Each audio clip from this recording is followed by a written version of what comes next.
Mélie Mémo. On retrouve Shamim. Salut Shamim. Salut Léo, voilà, en retard mais sûrement de retour sur les ondes.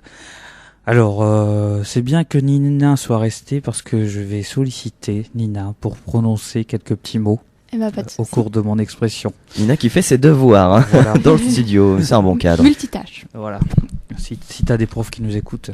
Alors, être né avec une cuillère en argent dans la bouche, est-ce que vous savez ce que ça veut dire? Ah oui, c'est une expression que j'aime beaucoup. C'est quand on est privilégié. C'est ça, c'est être né dans un environnement aisé ou, pour le dire plus simplement, c'est être riche de naissance. Pour trouver trace de l'expression, pour les francophones bien sûr, born with a silver spoon in mouth, qui sera prononcé par Nina bien comme il faut en anglais. Born with a silver spoon in his mouth. Merci Nina. Il faut remonter en 1712. Durant cette année parut la traduction anglaise de Don Quichotte, et c'est ce chef-d'œuvre qui dévoila cette locution au lecteur. Il existait néanmoins en France, liée à cette expression anglaise, une tradition antérieure à 1712. Jadis, les cuillères étaient en bois et les couverts en étain ou en argent sont apparus très tardivement. Cependant, dans les familles riches, certains possédaient des couverts en argent. Il était courant que le parrain offre une cuillère en argent à son filleul le jour du baptême. Il s'agissait d'un geste symbolique qui montrait que l'enfant était de bonnes conditions sociales et que les soucis financiers lui seraient épargnés dans l'avenir. Cette image est graduellement sortie de la classe aisée pour intégrer le langage courant. Bien que le geste auquel elle fasse référence se soit perdu, la formule reste utilisée aujourd'hui. L'argent était connu pour avoir une action bactéricide. Bien sûr, on parle de la matière, pas de l'argent. Et c'est cette raison qui motivait le choix de ce cadeau plutôt qu'un autre. À l'époque, l'argent était utilisé pour confectionner des ustensiles destinés aux enfants afin de les protéger de maladies mal maîtrisées.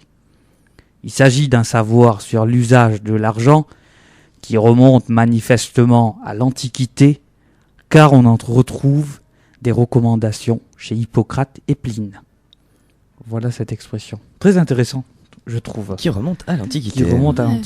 Et voilà, donc l'argent faisait office de... Enfin, il y avait une action bactéricide, je n'étais pas au courant, je ne sais pas si c'est toujours courant aujourd'hui, mais c'est bon à savoir. Si jamais c'est le cas, tant mieux. Donc on va tous acheter des cuillères, des couteaux en argent. Bordeaux, Radio Министерство городка, 88,1. Radio Campus Bordeaux, 88,1. Et cette semaine, après ton Mélie Mémo, tu as décidé de nous raconter à chaque fois une histoire insolite. Et je vois que Nina est déjà morte de rire, je pense qu'elle a senti l'ail. Je n'ai lu que le titre. D'ailleurs, c'est le cas de dire que tu as senti l'ail parce qu'on va parler de bouffe. Alors, toi aussi, je pense, toi qui aimes bien manger Léo, Domino's Pizza propose une pizza sans pâte. Alors, ça va tourner au débat justement. Est-ce que pour vous, une pizza peut être... Enfin, on peut appeler une pizza sans qu'il y ait de la pâte.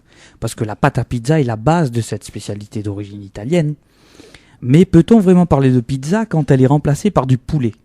Parce que Domino's Pizza a eu la bonne ou mauvaise idée, à vous de décider, de remplacer sa pâte à pizza par du poulet frit.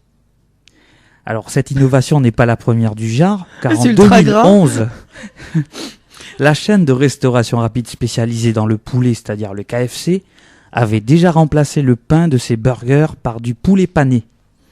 Et pour la simple et bonne raison que le poulet frit est moins calorique que le pain, mais également que la pâte à pizza. Donc voilà, ce qui contredit tout ce qu'on pense, je pense en général. Alors, c'est une nouvelle qui a suscité beaucoup de réactions. D'ailleurs, dans le studio déjà, je vois qu'il y a des réactions. Je me retiens on va y revenir parce qu'il y a un micro devant moi, mais c'est très dur. Je sais, mais les avis sont très partagés entre l'idée novatrice et le fait que ce soit plus une pizza. Qu'est-ce que vous en pensez, cher animateur et chroniqueur de radio? Dans l'histoire. Alors, le premier problème ici, c'est est-ce que c'est toujours une pizza? Non, je crois que le problème c'est bon, c'est moins gras que le pain, c'est du putain de poulet frit quoi. Ah mais figure-toi que la pizza s'est établie presque partout dans le monde. Et pour répondre à un nouveau besoin que Domino's a créé, cette nouvelle formule, c'est-à-dire le manger sain Étant désormais sur toutes les lèvres, l'image de la pizza souvent jugée grasse a pu en pâtir.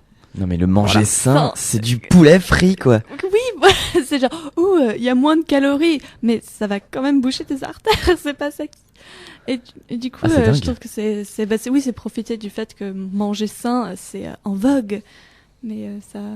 Est-ce je que vous comprends on pas, pense je pas à suis trop ça. perplexe. Dans ces cas-là, on va bouffer à KFC pour manger sain quoi. Exactement. Et donc vous ne pensez pas que ça soit pas honnête de dire que... Non, pas non, du c'est tout. pas honnête du Voilà. tout. Ah non, c'est là, ils prennent un peu les gens pour des jambons. Alors tout ceci pour vous dire qu'en ce moment, cette nouvelle formule est en test, projet pilote aux États-Unis, et Bah, tiens. ça ne devrait tarder d'arriver en France. Voilà. Ah, par Et contre, ça doit être super bon. eh ben, vous jugerez si c'est une bonne ou mauvaise idée, bien sûr. Je ne sais pas dans combien de temps, peut-être dans les mois ou peut-être l'année prochaine quand vous aurez goûté. Même toi qui es un viandard, tu trouves que ça n'est pas une bonne idée. C'est pas forcément une mauvaise idée, mais c'est malhonnête de dire que c'est plus sain et moins gras que du Ouais. pain, que de la pâte. Et je trouve que c'est renforcé. Enfin, on a quand même, genre autour de la nutrition, je trouve il y a ce gros problème on va tout quantifier en calories ou en graisse ou en féculents, alors que ça c'est pas une très bonne approche de la nutrition. Et du coup, c'est renforcer ça et c'est ça qui amène à une mauvaise alimentation chez beaucoup de gens. Et vu que ça renforce une mauvaise information sur la nutrition, je suis pas trop pour ce type de campagne.